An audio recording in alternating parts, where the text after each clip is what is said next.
our next guest, Patrick Johnston of the Province and Post Media. Happy New Year. How are you? I'm great. Haven't I been here? Oh, you're back. That's right. I've been. Sorry. I was like, I've been here. Oh, Matt. Yes. Happy New Year, Matt. Thought yes. I was still in the window here. My bad. I'll put myself on errors and omissions. Having a lovely time. You know, you were at the beach and all of that. And welcome back. Yeah, thank you. Looking fresh. Emily Kaplan. Thank you. A little bit of tan here. ESPN's Emily Kaplan says, very real chance that Jake Guentzel is going to be on the move. Next few weeks are going to be crucial. Of course, the Pittsburgh Penguins are an aging hockey club, and of course, the Pittsburgh Penguins are, in a dogfight here to make the Stanley Cup playoffs and not looking very good. What do you think? Rutherford, Allvin, they've done so much shopping from Pittsburgh already. Are they going to go to that well again on Guentzel? Yeah, the Pittsburgh, the deep Pittsburgh well. Sure, absolutely possible. I noticed this. I noted this the other day. Absolutely, player. I think it's still challenging. I think the Penguins aren't. I mean, they've pulled themselves into a decent spot. Like, obviously, it's a dogfight. They've won a bunch. They're plus 15 in goals for and against. Like that's not anything to sniff at. Like, good indicator. Yeah. Right. They're playing really well defensively. If things go really sideways, yeah, sure. I have a hard time seeing them unless there's something coming back that makes the team better. And Jake Guentzel is pretty great. Yeah, no, he is. So let's get into it then. Kuzmenko.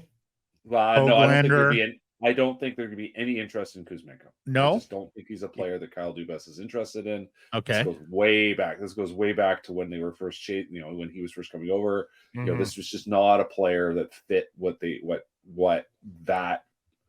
wants. And I don't think he'd actually. As weird as it sounds, like what is he going to add? If Guentzel's on the move, sure, great, maybe. But he's a downgrade from Guentzel. I just don't think he's a player they're interested in. He's a placeholder. Hoglander, He'd be a placeholder. Well, I mean, theoretically, he would replace some of the Guentzel offense because he is that sort of player. Yeah. And needless to say, he's a finisher, but he's just Guentzel. I mean, you can see why Rick Tocchet would want to get like Jake Guentzel, right? Like he's a guy who gets on the puck and gets it done. And we've heard the frustrations he had with Andrei Kuzmenko. Like Guentzel is a very different player in that regard. So I don't think, unless there's some extra thing and he's a throw-in, I just don't see him being a player that Kyle Dubas is interested. Of course, he would help balance salaries as well. So then we're looking at what?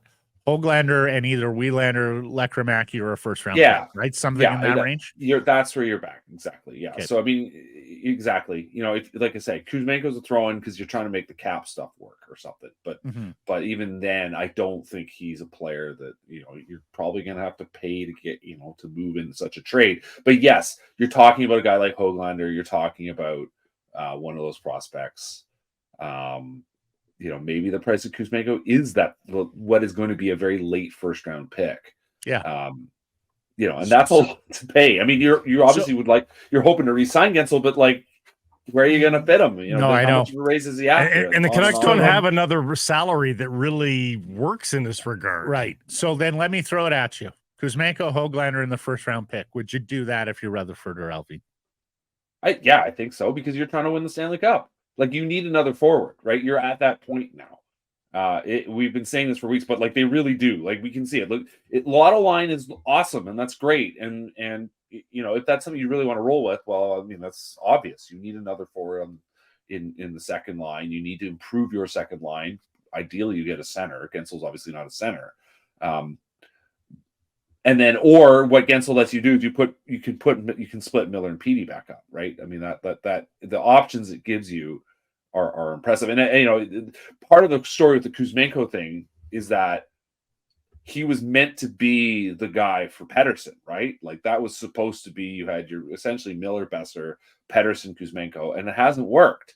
So not only do you need a fetcher for the Miller Besser line that was an upgrade on whoever you'd been putting there, but now you need someone to play with Pettersson. While getting Guentzel does get you the guy that you can play with Pettersson. Yeah. What do you mean? The only problem there is then you're splitting up Lotto line. Okay, yeah. Guentzel, let's say Guentzel, Mikheyev with Pettersson, Besser, Miller, and then you don't have the Höglander option there. Are we back to Di Giuseppe? Like, who are we playing there? But Well, I mean, unless you're going to break up the Bluger Gardland Joshua line. well, you're assuming Guentzel, Pedersen, and Mikheyev at that point. Mm-hmm. And then Besser Miller, but then who's your other winger? Like, now you're back to what, PDG, Lafferty, something like that. So I'm not sure that gets you further ahead. The thing about this in the end is that if you're going, you have to go for it, right? Like these are why we're saying the Canucks aren't quite there in the big picture. Like, despite the performance, they're still. But the point is, if you were able to get an upgrade on Kuzmenko, like, you are a lot closer to where you need to be, right?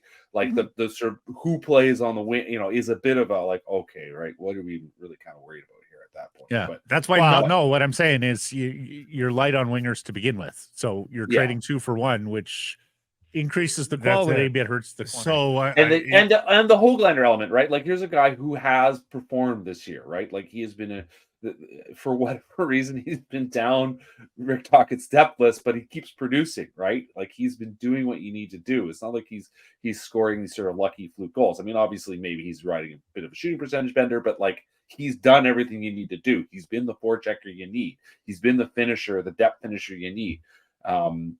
And so if if you move him and Kuzmenko, like, you're now down a winger than at least one of your better wingers, one of your better depth wingers. Like, Lafferty's great, that's fine, works hard. PDG, I mean, who knows when he's back, but like, works hard, great. But Höglander is the most talented of that bunch, and that's the price. So I think, to come back to the original question, do you do that trade? Yeah, I think you're gonna have to think long and hard about it, because you're getting the best player in the trade, right? Like, that's the way to always think about it, right? Like, who gets the best player? Jake Guentzel would be the best player in a trade that's structured like that. First, Podkolzin and Kuzmenko doesn't work. Is that right? I don't know. I have no idea where. I mean, I think the way Podkolzin's been kind of making it work in the AHL, I have to think their team's interested, but I don't think his value is terribly high right now. You're selling low on that guy, right? I mean, as we've talked about before, like, if anything, it's the Canucks that would like to add him. There's enough interest there. I think Rick Tocchet has longstanding interest in him, but he's clearly also not a priority because we haven't seen him come up yet. Yeah, they want to let him cook. As we expected, Jim Rutherford did sit down with a reporter in Pittsburgh and talk about things. Nothing too explosive, and there's some reading between the lines on this pining for Sidney Crosby, which was a little bit interesting. Anything else catch your eye in the article, though? Well, the Sidney Crosby thing stood out to me because it's a guy that always gets talked about, and you can understand why. Like, he is the lesson that has continually been hammered home here since Rutherford and Allvin arrived was the model professional, like the guy that shows up and goes to work every day and is just working harder every day. And that's why he's one of the greatest players of all time, right? Like, that's been it. So the lesson there is that getting up and making yourself better, What am I going to do today? What am I going to do today? And you think back, I thought back to that first press conference at the end of the 21-22 season, when they put the gauntlet down and said to their star players, like, you guys, that's great what you've done, but like, you're nowhere. And we think you can be a whole lot better. And look at Quinn Hughes. I mean, look where Quinn Hughes has taken himself this year, right? Like, what an example of a player doing exactly that Crosby thing, which is making himself better, taking himself to a new tier. Elias Pettersson last year, maintaining it this year. Brock Besser, it was funny. Last couple of weeks ago, Jeff and I were talking to Brock, and I was trying to get Brock to say, like, I basically wrote this thing about greasy goals, and it felt like he was getting to more pucks around the net. And I said that. He goes, no, just luck. And you're like, come on, Brock, like, give yourself some credit here. Like,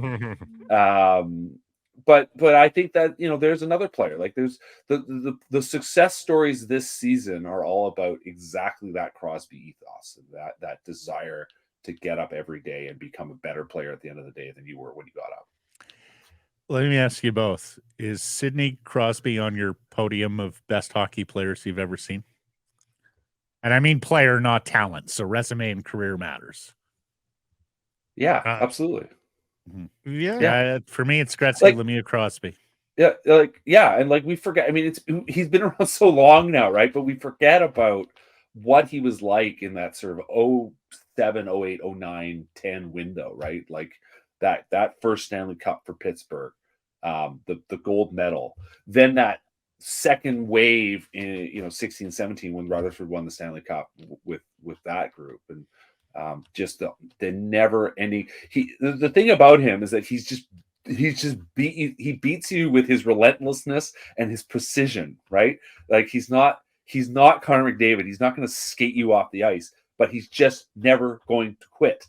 And the skill's incredible, the vision's incredible, the reads. Everyone talks about the ability. Remember the story? Oh, he's difficult to play with. Like, no, he's not difficult to play with. Keep your stick on the ice. Keep your feet moving. Like that's the lesson. He's going to give you chances to score that other players are just not going to be able to do. I'm going to revise my answer. My answer is no. My answer is no. I mean, he's an unbelievable player. Okay. But no. I mean, in terms of... Don't tell me Ovechkin. No. But if on the podium of all-time players that I've seen... No. That you've seen. Like, in person, you mean? Well, no. So no one on this conversation is old enough to have seen Bobby Orr. Right. We all maybe saw Gordie Howe at the end of his career, but that was not the real Gordie Howe. Gretzky, Lemieux, and McDavid usurp. You're going to put McDavid ahead of Crosby? Yeah. He's more gobsmack. He's more gobsmacking to me than... He's more gobsmacking, but he hasn't even appeared in a cup final. Sidney's got 3 of them. Incidentally, he's also got the biggest goal in the history of Vancouver. Yes, he does. I think. I mean, it's you can't penalize McDavid for never being picked for Canada because that's not his fault. No. Or the team thing. It's the team thing. I mean, no. But I just know I go with Crosby. Just it's so close. Like you aren't wrong. I think Blake isn't wrong for saying McDavid over Crosby. But in answering the question, I'm comfortable saying Crosby. Yeah, I mean, I think McDavid may get there. I think McDavid would get. In fact, I would expect McDavid. He's probably. I actually think he's already there. Like I think it is a toss-up answer to the question, but I'll stick with McDavid. With Crosby. Pardon me. Okay. Yeah. Okay. Answer me this. Elias Pettersson didn't want to talk contract this year. Nope. But allowed his agent to at least meet with the Vancouver Canucks. Yep. They meet. It gets public. He's pissed off and has now shut down everything till the end of the year. Is that the story as you understand it? Yeah. I mean, I don't know. I mean, like I mentioned my story last week. Like I talked to Pat Brisson. Like he said things were quiet. Mm-hmm. And that's been pretty consistent every time I've asked. But are they intentionally quiet, Patrick? Like I don't know. That's what I'm going to say. Yeah. That part it's not clear. All I'm saying is that for all the chatter and the noise that's been out there, anytime I've ever inquired, it's been the same answer, which is that things are quiet. We're playing it slow.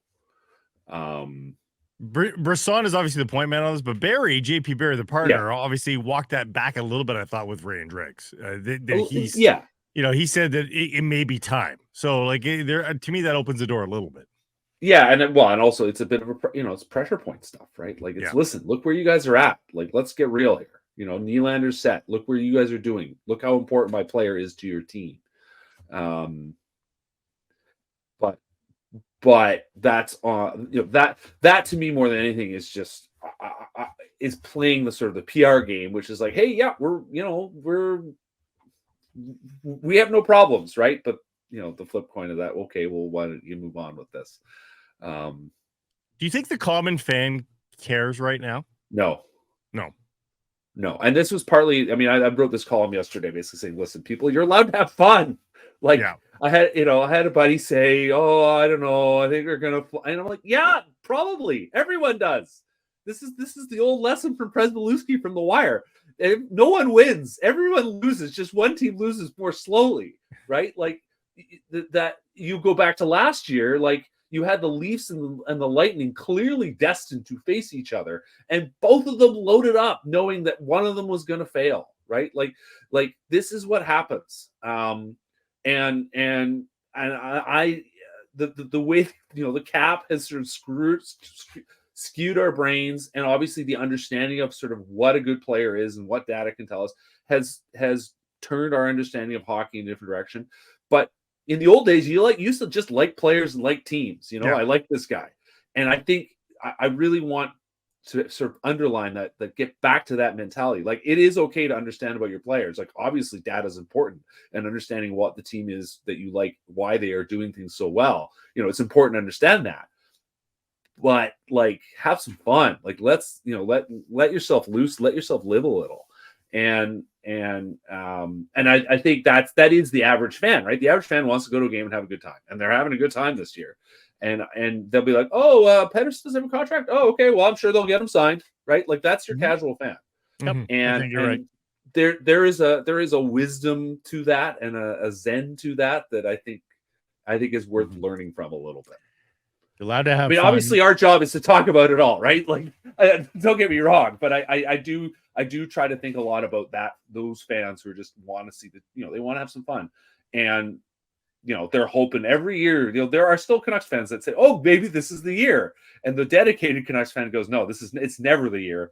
But well, the reason I asked was I was trying to wonder, like, what do they at some point, anytime soon, I think eventually you do get to this point, but like, are they feeling any public pressure to sign the player because people are so damn worried about it? But I don't think it doesn't feel like they are. I don't think they are, and I don't think we're there yet. And I think at the end of the day, I think that also that the management group has conducted itself so well on the whole that they bought themselves some runway on that. I think this for the Jim Benning group, there would be a lot of pressure, right? Like, people would be talking about it a lot because you wouldn't have confidence it would get done. Well, that's it. Yeah, I think exactly, and that goes back to why Rutherford in the end was the great pick, was that he restored some confidence in what was going on, and it took some time.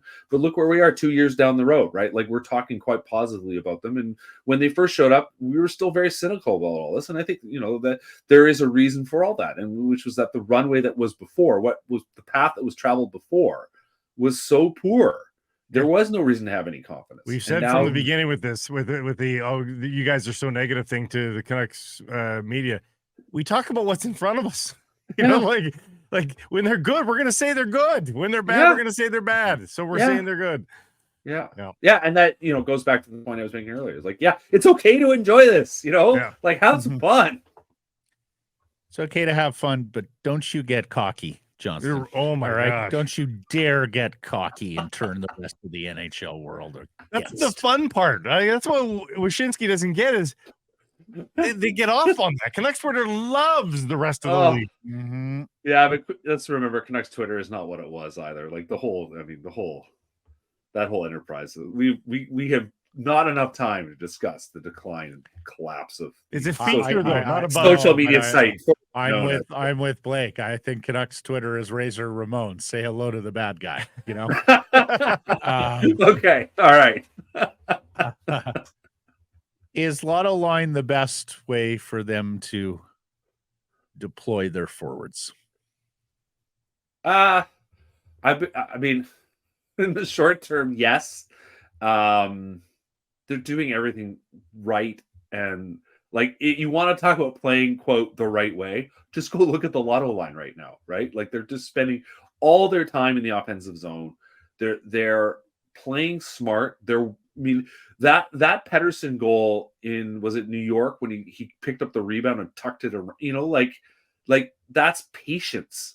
And a lot of what we see with the Tocchet approach has been, don't take that. They talk about shooting, but don't take that shot just because. And the Lotto line has been A+ in that mentality, and not just firing the puck. Oh, maybe it'll be a rebound. Like, no, let's make this as good as it could be. And at some point, I assume they're going to ride this as long as it's going hot. At some point, it's going to cool down a little bit. But two of the players on that line are in the top 10 in NHL scoring. So, Brock Besser's not far behind. It's a way, but it's not the only way. If it was the only way, it's not the only way. They would never would have been broken up in the first place, right? So, eventually things go stale and you change. No, but Patrick's right. I mean, you lead the league in goals and you're 28th in shots. You're shooting with purpose. Yeah, you're shooting with intention. This isn't. Yeah, and there, listen, that's some of the mouth and let's scramble. No, that's not how they roll. And that's been some of the debate about, the PDO stuff, which is totally valid, right? Because the Canucks continue to shoot at a rate that is far and above anything that's ever basically happened in recent memory. And our understanding of how this works says that some of those goals are going to dry up. Like, Mhm. the fact that you are passing up on the sort of fluke goal. In many ways, that's kind of what they're doing. If you fling it at net, sometimes it just goes in, right? But the Canucks are actually passing up, and they're getting they're sort of, it's almost like they're juicing their chances. And like I said, that's why the Lotto line playing, quote, the right way has been so effective for them these 4 games or whatever it is. But like the reality is that the teams will adjust and they'll start thinking, oh, that's what these guys are doing. And that's when the challenge comes. And do they stick with it? I don't know. But I think it all comes back to the very first question, which was, do they pick up Jake Guentzel or do they pick up, I don't know, like a name I think is interesting is Vladimir Tarasenko. I think he'd be very interesting on this team. That's another. I mean, I don't. That's just me speculating. Let me throw another name at you. Would you? Would you or would they do Corey Perry? I don't think. I listen. There's a lot, obviously, in that player, but I think there's just so much baggage there with what happened or what may or may not have happened. Obviously, someone is going to sign him. I just don't think it'll be worth it for the sort of noise that will come out, especially in this market. Pretty, that's what I mean. Pretty progressive market. Yeah, but not I don't think it's a particularly progressive president of hockey operations. No, it's true. I don't think he. Yeah, it's possible. I think it's impossible. Yeah. I'm not saying it's impossible. I'm not sure that's going to happen. But it's about awareness of where you are, right? I mean, I think he has that. I don't know. I don't think it's impossible. I just don't have. We'll see. Mm-hmm. Pretty talkative. That's why I ask. He's pretty talkative. Well, that's it. I think there's. Let's put it this way. I think there's a different free agent winger out there that they're more interested in, and I think, he's a guy they know already. Care to share names? Well, I mean, you can. Oh, Guentzel? No, he's a free agent. He's a free agent. Phil Kessel. Oh, yeah. Oh, God. Kessel 4 checks? Okay. Hey, put him on your 4th line, and you can play him on your power play. You got that with Kuzmenko. Yeah, I was going to say, you have Phil Kessel. Yeah, you have Phil Kessel. And this one's more He's fit. younger and Russian. Marvelous stuff. Thank you for this. Until next week. Take care, guys. This clip brought to you by Betway. Must be 19 plus to play. Please play responsibly.